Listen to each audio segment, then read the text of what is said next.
Olá, amigos da Revolução Industrial Brasileira, como vão vocês? Aqui Fausto Oliveira, o único jornalista de economia do Brasil, com viés assumidamente desenvolvimentista, trazendo mais um comentário sobre assuntos econômicos que nos dizem respeito a todos, sejam oriundos do mundo ou sejam originados aqui mesmo no Brasil.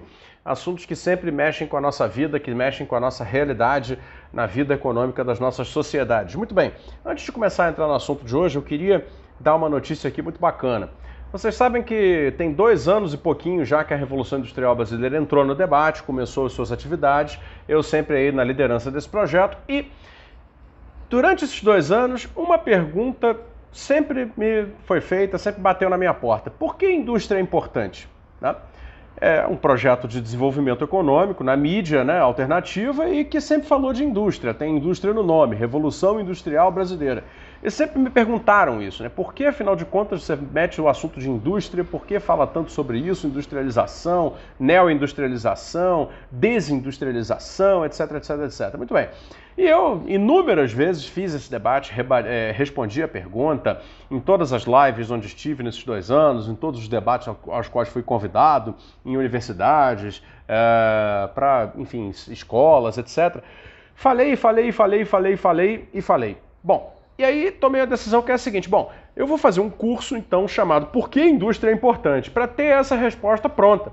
Né? Então a partir de agora existe, está lançado, você vai poder ver aqui na descrição do vídeo, abaixo aqui da tela, né? O link para você poder conhecer esse curso. É um curso curto, não é caro e que vai te responder, de acordo com o ponto de vista da Revolução Industrial Brasileira, por que indústria é importante. Por que, afinal de contas, um país como o Brasil não pode prescindir, não pode abrir mão de ter um setor industrial forte, potente, diversificado, amplo, exportador, competitivo, não é verdade? E o mais possível tecnológico. Isso é o que você vai encontrar lá no curso Por que a Indústria é Importante, que afinal de contas vai ser a resposta definitiva da Revolução Industrial Brasileira, ou seja, a minha resposta para essa pergunta, que foi a pergunta que mais me fizeram ao longo desses 2 anos aí de atividade do projeto.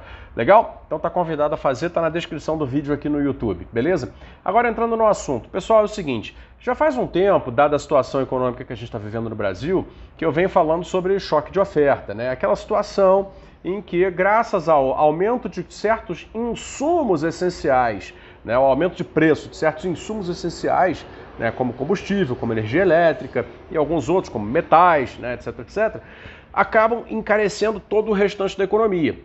Sempre venho mantendo aqui a explicação, né, faço ela toda vez, de que isso é a razão pela qual nós estamos experimentando uma certa inflação no Brasil nesse momento, assim como o restante do mundo. O mundo não está bombando de atividade econômica. Essa inflação que está acontecendo não é por excesso de demanda, porque tem mais gente demandando coisas da economia. Não. É porque certos produtos essenciais, que são participantes das cadeias produtivas de todo o resto, né, encareceram. E principalmente o barril de petróleo. O barril de petróleo vem subindo muito no mundo inteiro. Como no Brasil ele ainda foi dolarizado, né, por culpa da gestão irresponsável da Petrobras atualmente, não é culpa da empresa, né, pessoal? É culpa da gestão irresponsável da Petrobras atualmente. Então, em função disso, né, no Brasil ficou pior ainda. E aí chegamos a esse ponto em que a gasolina está o preço que está, o diesel está o preço que está, e isso contamina o restante da economia.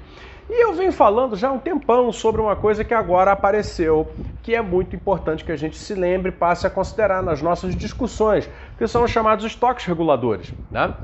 O que é um estoque regulador? É algo que uma entidade pública, por exemplo, no Brasil, tinha a Companhia Nacional de Abastecimento para fazer estoque regulador de alimentos, já não tem mais, porque o atual governo dissolveu a Conab, né? Basicamente é o seguinte, você tem um estoque de uma determinada coisa que precisa, que é muito essencial, por exemplo, alimentos, por exemplo, petróleo, etc., né? Para que, no momento em que há um choque de preço na oferta desses insumos essenciais, desses produtos essenciais à economia, né, aplica-se a liberação do estoque regulador para regular a oferta. Né?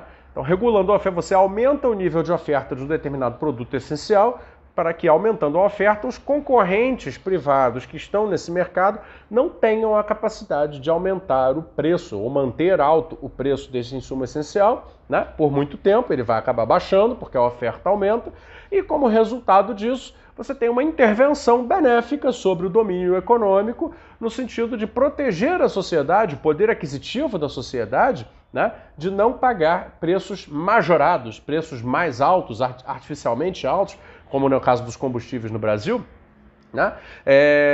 E aí você faz isso regulando a oferta através dos estoques reguladores, mas para isso você precisa ter os estoques. Agora vejam só, estou me referindo a esse assunto porque ontem saiu a notícia de que o Departamento de Energia dos Estados Unidos, que o pessoal acha que é aquele país super liberal, né, que só porque lá você tem pouca burocracia para abrir negócios, acham que é um país liberal. Pois é, olha só, o Departamento de Energia dos Estados Unidos anunciou a liberação de 50 milhões de barris de petróleo do seu estoque regulador, que lá eles chamam de reserva de emergência, mas nada mais é do que um estoque regulador, para quê? Para fazer a regulação da oferta de combustíveis no mercado interno. Porque lá, tanto como aqui, estão sentindo o aumento do preço do barril de petróleo. Aqui é pior, porque a Petrobras dolarizou o preço. Mas lá também se sente. Então, eles agora vão liberar 50 milhões de barris de petróleo para fazer a regulação da oferta. E aí, pasmem, junto com, é uma iniciativa, um consórcio internacional que se juntou com essa ideia, junto com China, Índia, Japão, Coreia do Sul e Reino Unido. Então vejam só, aí você vai dizer, pô, mas eu já vi no Valor Econômico que o preço não baixou, né? Que não deveria ter baixado. É que não funciona tão rápido assim e nem significa que essa liberação de 50 milhões de barris será a única, né? Se trata do seguinte, os caras mandaram um recado, ó, a partir de agora estamos regulando a oferta, né, com os estoques reguladores. E os estoques reguladores certamente vão ser repostos. Compreenderam? Porque a partir do momento em que a queda no preço começar a acontecer no mercado interno, eles vão repor o estoque regulador a um preço mais baixo para que possa depois regular a oferta no futuro. Essa é a política de estoques reguladores, que pode ser feita com insumo energético, como o petróleo, pode ser feita com energia elétrica, que pode ser armazenada, assim como pode ser feita também com alimentos. E o Brasil hoje não faz nenhuma dessas coisas. Tá? Então, enquanto países considerados liberais, como Estados Unidos, né, Reino Unido, né, e outros que já não se consideram liberais e não são mesmo, né, como China, Índia, Japão, Coreia do Sul, todos em uníssono praticando o quê? A defesa econômica das suas sociedades com regulação da oferta de bens essenciais, como é o caso dos combustíveis. Tá? E as alegações são óbvias, assim, o comunicado que colocaram lá no Departamento de Energia é muito explícito. Ele fala, os consumidores americanos estão sentindo o impacto dos preços elevados da gasolina nos postos e nas contas de aquecimento doméstico. E as empresas americanas também estão, porque o fornecimento de petróleo não tem acompanhado a demanda enquanto a economia global emerge da pandemia. Pois muito bem, e aí, em função disto, né, que majorou o preço, eles vão lá e aumentam a oferta. Bom, e aí, vejam só, fica muito claro, pessoal, a importância, né, a necessidade e a importância, né, da ação do governo, do Estado, sobre o domínio econômico em certas ocasiões. É claro que eles atuam em muitas outras ocasiões, nós aqui sabemos muito bem disso, né? E graças a essa atuação, a economia não desregula por completo e não vira um caos. Mas, explicitamente, né, nesse caso, fica evidente demais a necessidade de você ter algum nível de intervenção sobre o domínio econômico para que ele não acabe com as condições de reprodução da vida econômica de uma sociedade, que é o que está acontecendo no Brasil nesse momento. Tá?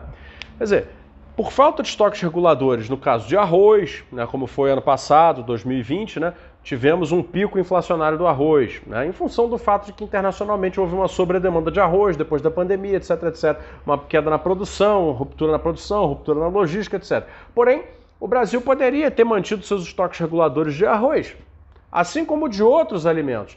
Ao contrário, né, o Brasil não apenas, aí sim o Brasil liberal, né, que só faz, né, errar com a sua sociedade, né, esse Brasil liberal do Paulo Guedes, não é verdade? Desse pessoal do Paulo Guedes, só faz errar com a sua sociedade, porque ao invés de fazer os estoques reguladores, ainda permitiu, porque, claro, né, não existe política agrícola mais nesse país, permitiu que os exportadores de grãos, né, ocupassem ainda mais área de cultivo com commodities de exportação e não com alimentos. O resultado foi que a produção, por exemplo, de feijão caiu, se eu não me engano, já 30%, 40%. Ficou mais caro. E onde estavam os estoques reguladores? Não, não tem. Porque a ideia é deixar o mercado regular a economia. E aí, o jeito como o mercado regula a economia é esse. É visando a maximização daqueles que têm poder econômico no mercado. Qual é o mistério, né? Qual é a dificuldade de compreender isso? Nenhuma. Então, ou o Estado regula esse tipo de coisa, através de estoques reguladores, como esse caso está mostrando, e outras iniciativas, ou o mercado vai produzir, né, benefício para uns e escassez para os demais. Porque essa é a regra. Né? Assim funciona. Claro, aí vão responder dizendo que não, porque sempre vai aparecer a oportunidade de um outro empresário ir lá e suprir a demanda. Cara, no mercado de pastelarias urbanas, no mercado de bolo de pote, a gente pode até considerar que sim, mas não no mercado de alimentos, não no mercado de insumos energéticos, não naquilo que interessa. Tá? Então vejam, por causa dessas coisas que a gente faz aqui o que a gente chama de pedagogia do desenvolvimento. A gente tenta ensinar as pessoas de maneira simplificada, para pessoas que não são formadas, não têm essa leitura, né, de economia já de vida inteira, né, ensinar a você que está aí desse lado, do outro lado, me assistindo, os conceitos básicos para poder se defender, se debater para que o país te defenda. Né? Como Estados Unidos, Japão, Reino Unido, Coreia, China, Índia, etc., estão fazendo nesse momento. Né? Defendendo a sua sociedade de um pico de inflação de custo, né, que impacta todo o restante dos preços da economia, né, no varejo, no atacado, nos serviços, etc., etc. Vamos mudar o Brasil? Vamos tirar esse pessoal de lá e para colocar gente que pense de novo na defesa da sociedade através de intervenções inteligentes na economia? Eu topo, espero que você tope também. Enquanto isso, faça o curso Por que Indústria é Importante, porque inclusive os que se propõem a mudar o Brasil precisam se atualizar nesse assunto. Aí fica a minha provocação para eles. Um abraço, até amanhã.